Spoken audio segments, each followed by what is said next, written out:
Hello and welcome to Blockchain Gaming World with me, John Jordan. In this video, we're having a look at the MAVIS Market. So this is the NFT marketplace running on the Ronin blockchain from Sky Mavis. So for some reason they called it the MAVIS Market rather than the Ronin Market. Not quite sure why that's the case. I guess these things can change. But what is interesting here is that we are starting to see, quite a lot of stuff on the marketplace. So previously there was like hardly anything. I remember when it first went live, I think there was let's have a look. There were these doll sidekick things and this Axie Chat Premium. In fact, those were the only two things when I did my first video, and I think I actually still own one of those sidekicks. But obviously as more games gear up to go live on the Ronin blockchain, then more NFTs, more assets are becoming available and people are starting to trade them now. So two sort of big things have happened in the last week. We have Pixel Pets, it actually just went live yesterday. So only about 3,000 of those. This is the whole total supply. So there's only about 3,000 of these. They're going to be minting more later, but they are. I'm not quite sure what the price was. It was quite hard to get them. You had to have certain sort of you had to do certain things, certain allocations, and all this sort of stuff in order to get the chance to mint them. But they're now selling for floor price here. Let's have a click through. Is a 245 Ronin. Ronin's about $3. So we can see here the cheapest one, $767. They don't look very exciting as sort of graphical images, but obviously they are functional NFTs for the Pixels game. They just sort of allow you to do better things in the game. So they have that sort of functionality, and also there's only 3,000 of them. So if you have one of those, you look pretty cool. And I think they're also pay into the that they are part of the sort of the VIP system, which is something that gets you better rewards as well, and it's sort of required to cash out as well. So they have sort of. I guess at the moment the pricing is mainly on status because they've just gone live and everyone's very excited about Pixels and blah blah blah. But they sort of do have this combination of there is functionality. It's not just like owning a monkey JPEG as we used to say.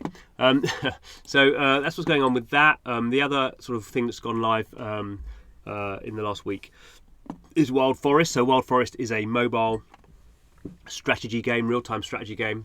Pretty nice. Well done, good experienced developers, Zillion Wales. I've not really played a lot of it. It is, I don't know, I liked it. I didn't think it was a game I was going to play a lot of, to be honest. But they did their first chests, went live, so now we can see stuff's being sold. So we have these Forest Lords. They're pretty expensive, $300. Obviously, skins are not going to be so expensive. The units, so these are just some of the sort of the attacking units in the game. Obviously these are different sort of as you can see, different sort of units, different ways in which you build up your troops. You can play. I don't quite know the point of having NFTs versions of these rather than just having the non-NFT versions of the games. But anyway, the non-NFT versions.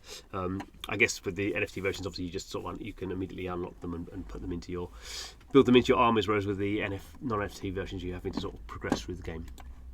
So we have those, and the other sort of big game that's gearing up is Aperon. So there is a version of the game you can play, as a demo version of the game, but it's not attached to the blockchain as far as I can see at the moment. So this is $3,000 for stars. There's planets. There's apostles, so this is a sort of quite a complex game. Has a dungeon element to it, so these apostles are little characters, a bit like the Zillion, a bit like the Wild Forest units, so they are units you play in battle, and then you have these bigger, this is sort of like the land system, stars and planets. Let's have a look at stars. Total supply of these is less than 500, we can see. So these are, fairly expensive, and these are sort of the meta sort of part of the game. As I say, they're sort of like the planets are like land, and stars are an even higher version of that. So, and Tribesters is a sort of new game. They're just sort of a social game. They're just launching at the moment. Zoids is a trading card game, so they're pretty cheap at the moment. Not many people playing that. The other one that launched pretty was the first NFT to go live. The first sort of third-party NFT to go live on Ronin was Cyberkong's Genkai. So these are sort of PFP version, sort of a secondary version of the Cyberkong's Ethereum original PFPs, which are sort of very OG, very expensive. So these are a slightly cheaper version of those. Half went live on Ethereum and didn't sell out, and half went live on Ronin and did sell out. So there's a game coming with these as well. But anyway, the sort of headline here is we're starting to see stuff going on. I mean, total volumes are still pretty small, so we times this by 3, so that's, you know,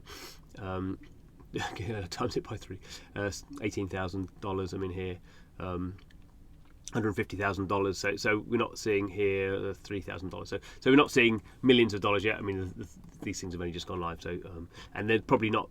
These games, you know, are not live yet either. And I guess the interesting thing here with these sort of assets, they are not really sort of you know, monkey JPEG type $200,000 assets. They are sort of functional. To a degree, they are functional assets for games. So yeah, I think over the long term, you would think the most successful games here will have very expensive assets. I mean, some of the Mystic NFTs from Axie Infinity are I don't know what they are at the moment actually. You know, probably, you know, cheapest ones are tens of thousands of dollars. So some of them are sold for hundreds of thousands of dollars. So they have. So it's not that the stuff on the Ronin blockchain can't have those very high levels, but these are very much focused around games and gameplay. So we sort of we'll wait to see what transpires over the coming months. But anyway, interesting to see this starting to build up, and obviously as more games are released, then this is going to get more busy. So anyway, that was that for today. Thanks for watching the video. See you again soon.